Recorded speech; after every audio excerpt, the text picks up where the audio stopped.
Hola, soy Mónica Mura, soy artista interdisciplinar. Estoy aquí en Intersección con una pieza titulada Pensamiento sonoro. La pieza es una instalación que realmente es como una videoinstalación también acompañada por objetos. Dentro de la videoinstalación además tiene una performance, entonces ahí también juega con lo que ha sido la ausencia, que es también la ausencia de la performer, ¿no? En este caso. Tenemos una pantalla multicanal en lo que se ven tres imágenes. Una es la pieza en detalle de la seda. Otra es la performer haciendo la acción, en este caso claramente yo.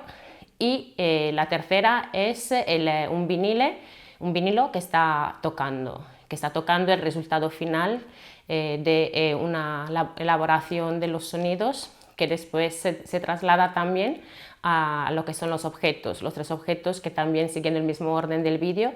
Es uno de los papeles de seda dorada que han sido grabados a través de una escritura automática, el vestido colgando en una percha que representa la ausencia de la performer, y por último lo que es el vinilo, en este caso sin tocar, ya que el sonido ya está presente en el propio vídeo. Esa pieza nace con la intención de experimentar lo que es el sonido de una acción automática, que es la escritura. La idea es la de capturar el sonido y de poder escribir todo lo que puede pasar por la cabeza, por la mente, sin darle mayor importancia. Realmente ya es un resultado que sabemos ya que es algo frustrado, porque para cuando intentas no controlar lo que estás pensando, en realidad siempre hay ese intento de control, ¿no? Pero es cierto que para mí era más importante que el movimiento fuera fluido. De hecho, al principio la idea era... La grabación viene hecha a través de un micrófono de contacto que viene puesto por debajo de la mesa, y el sonido está producido de lo que es el movimiento de una pluma antigua además de la colección de mi madre, pasando por encima del papel de seda. Un papel de seda que inicialmente tenía que ser un papel negro, pero que después volví a llevar al dorado porque entendí que esta pieza también era una pieza que hablaba de resiliencia, en lo que la intención inicial era capturar esos pensamientos, plasmarlos dentro de lo que era la pieza, dentro de lo que era la obra del papel, pero que no pudiesen ser leídos. Lo importante era el sonido, ¿no? Quería que se pudiese escuchar, que esos testimonios se pudiesen escuchar, pero sin poder ser leídos. Y entonces, cuando pensé en el papel negro, pensaba de empezar a escribir como en un papel negro con tinte negro. Pero al final eso creaba, el coger el tinte, lo que creaba era una interrupción de lo que era la escritura automática. Y como vi que la punta de la pluma ya grababa el papel de seda, decidí ya directamente prescindir de lo que era el tinte. Y así empecé a escribir de manera continua durante muchísimas horas en distintos papeles. Los papeles además están escritos tanto en horizontal como en vertical, justo para evitar que se puedan leer los testimonios y para con la propia escritura poder tachar también las palabras escritas en una primera línea, ¿no?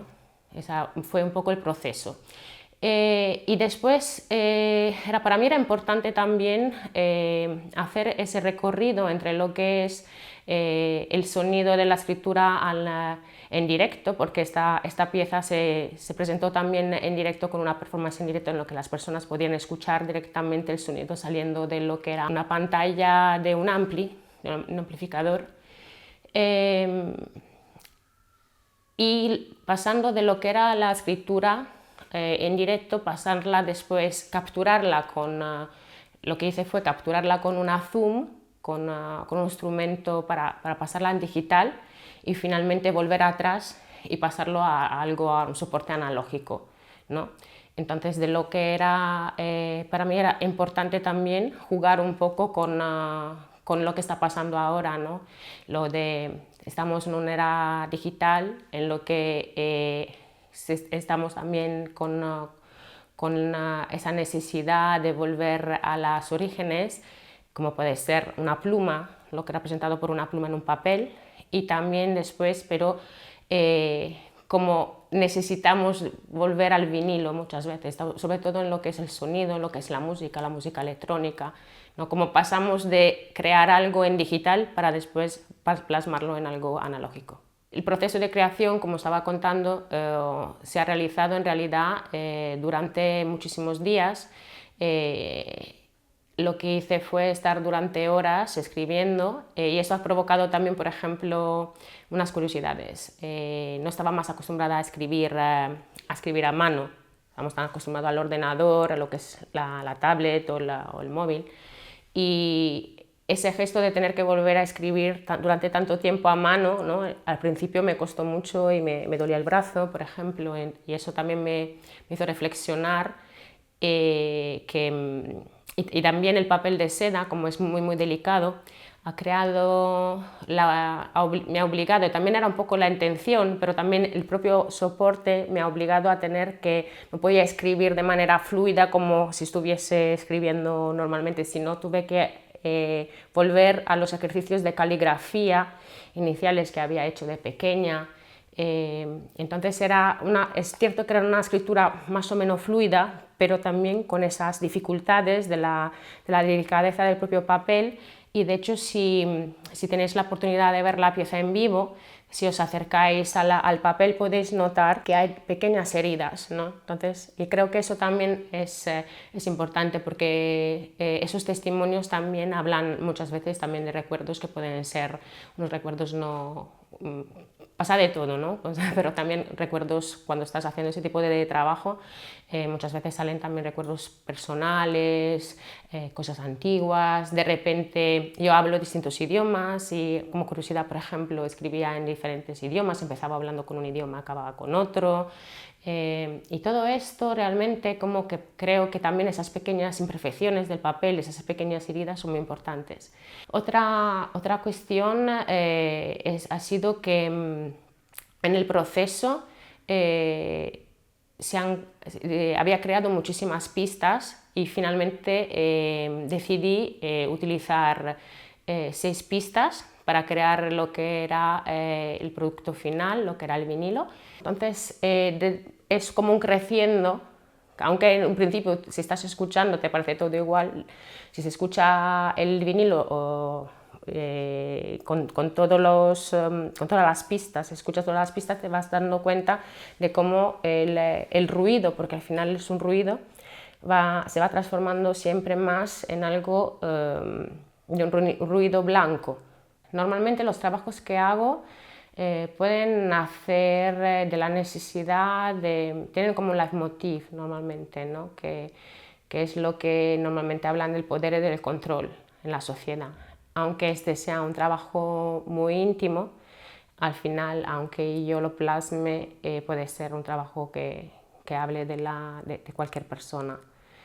El impulso de crear nace, sobre todo en los últimos años, la gana de volver al arte, en mi caso, ha venido de la necesidad de sentir que puedes hacer algo hasta en las situaciones más duras, en lo que no dependen de ti, ¿no? Entonces, cuando tienes esa sensación de aquí yo no puedo hacer nada, ¿no? Una situación es muy grave, ahora estamos viviendo, además estamos en un momento en el que hay una guerra, venimos de una pandemia, ¿no?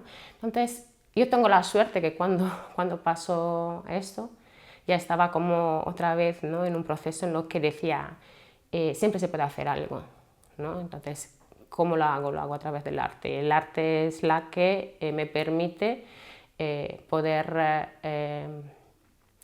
sobrellevar, plasmar y sobrevivir también a las situaciones más duras.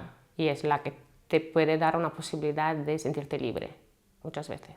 Y en muchísimas obras ya está presente lo del cuerpo también con tanto la presencia como la ausencia del cuerpo, como la presencia y la ausencia de las personas, ese límite también del recuerdo, la memoria, lo que es la vida y la muerte. En esta obra está clarísimo, ¿no? Porque vemos a través de la imagen digital, del vídeo, la presencia de la performer, pero la performer no está presente y solo se queda lo que es un objeto, como en este caso el vestido, el propio vestido que se utilizaba en el momento de hacer la acción. Mis obras y mi actitud, al final, es siempre una lucha, tiene una intención y para hacerlo tienes que dar la cara, entonces lo haces o por lo menos yo lo hago como desde el yo, ¿no? Desde mí misma.